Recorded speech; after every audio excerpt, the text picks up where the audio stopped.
Hello students, we are discussing about discharge of contract. So now we are going to talk about fifth point, discharge by impossibility of performance. So we have already discussed this point in essentials of a valid contract, that whenever a contract is entered into with respect to such an act which is impossible of performance, such a contract is void, not enforceable by law.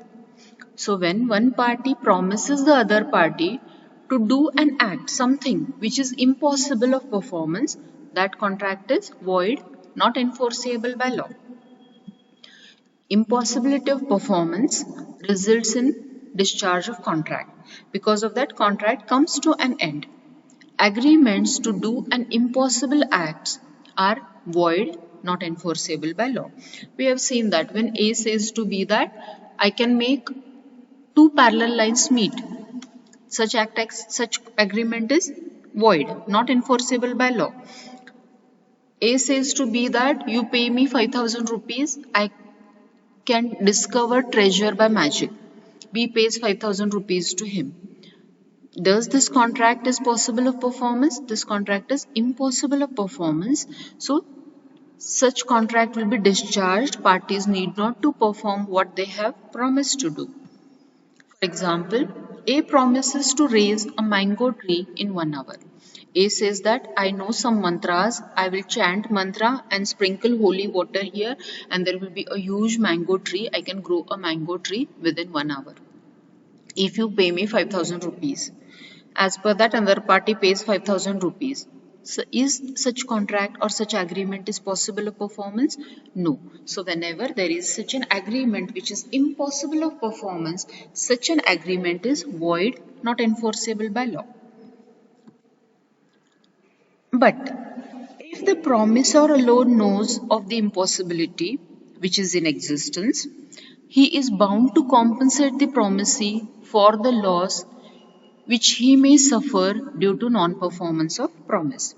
Say for example, there are two parties to a contract. One person who is a promisor has to do his act, has to do something for the promisee.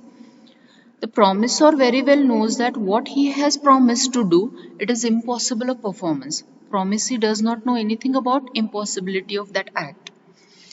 If because of this such agreement, such contract, promisee suffers a loss, then in that case it is a liability of the promisor to compensate for the loss which is suffered by the promisee by his non-performance of the promise. Example of that, A sold his ship to B. A said that I have a ship and which is in a particular sea, and I am ready to sell my ship to you for 5 lakh rupees. B says that yes, I am ready to purchase your ship. While making this promise, while they is entering into this agreement or contract, A very well knows that the ship is not in existence. The ship is already sunk in the sea. So B, a promisee, spent an amount in preparing for the ship, or to purchase the ship, or to make the preparations for the ship. He has spent some amount. In that case, A is liable to pay B whatever loss B has suffered. It has to be compensated by A, because A was knowing about the impossibility of performance of the promise which he has made. Section 56 of Indian Contract Act deals with this doctrine that whenever a contract which is impossible of performance, such contract is discharged, it will come to an end. So this is known as doctrine of frustration under English law, and it has been recognized under Section 56 of Indian Contract Act. Section 56 of Indian Contract Act deals with discharge of contract due to impossibility of performance. Section 56 says that when a particular contract comes into existence, when it comes into existence, it was possible of performance. But afterwards, due to happening of some event, that contract or that promise becomes impossible of performance. In that case, that contract will be void, not enforceable by law. So in this case, Section 56 says that the parties or the promisor need not to pay the compensation to the promisee. We'll take the same example which we had already taken. A sold his ship to B for 5 lakh rupees. B says that I'm ready to purchase the ship for 5 lakh rupees. When A is selling the ship was in existence. When the contract was entered into, the ship was in existence. A says that within 15 days, the ship will be arriving at the port, and after that, I will give the possession of the ship to you. B makes an arrangement at the port. He makes some arrangement. For that purpose, he has to spend some money. So, when the contract was entered into, A was under an impression that ship is there, ship is in existence. But after that, ship was sunk in the sea. In this case, what a ship has disappeared somewhere in the sea. Now, in this case, promisor, the person, is not at fault. So, therefore, in this case, he will be discharged from performing what he has promised to perform.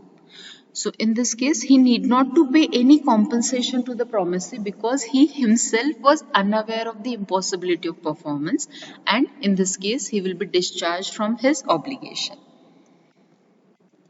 Section 56 is applicable if the following conditions are satisfied. The first one is the act should have become impossible. Means afterwards that act must have become impossible of performance. The impossibility should be by reason of some event which the promisor could not prevent. Means impossibility has happened because of something which was beyond the control of the promisor. Promisor is not at fault for that. And the impossibility should not be self-induced impossibility of the promisor. In this case, section 56 will be applicable and the promisor need not to pay any compensation to the promisee for non-performance of contract. A contract may be valid at the time when it was entered into. Means the contract was possible of performance. But afterwards, there may arise an impossibility which may prevent its performance. So because of the impossibility which has come into existence afterwards, that promise becomes impossible of performance. Such contract is void and both the parties are discharged from their obligations. Both the parties will be freed from their obligations. They need not to do or they need not to perform what they have promised to perform. So the contract was valid when it was entered into. Afterwards, something happened. Subsequently, something happened, and because of happening of that something, that becomes impossible of performance. In this case, the contract will be totally void. Both the parties will be freed, will be discharged from their obligations. Any party who has suffered a loss will not be compensated by the other party because of whose non-performance he has suffered a loss. A contract may become impossible of performance after the date of contract. Say today the contract has come into existence. The date of performance is fixed after 15 days. Within that period of 15 days, something happens. Something happens which is beyond the control of both the parties. They do not know about the impossibility when they have entered into contract. In that case, such impossibility is called as supervening impossibility.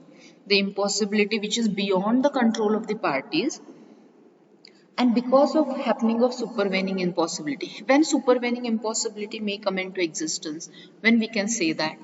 First point is due to destruction of subject matter of contract, death or personal incapacity of parties to the contract, change of law which is applicable to the performance of contract, non-existence or non-occurring of a particular event or particular things, and declaration of war. So these are the 5 reasons which may lead to supervening impossibility. Impossibility which is beyond the control of the parties.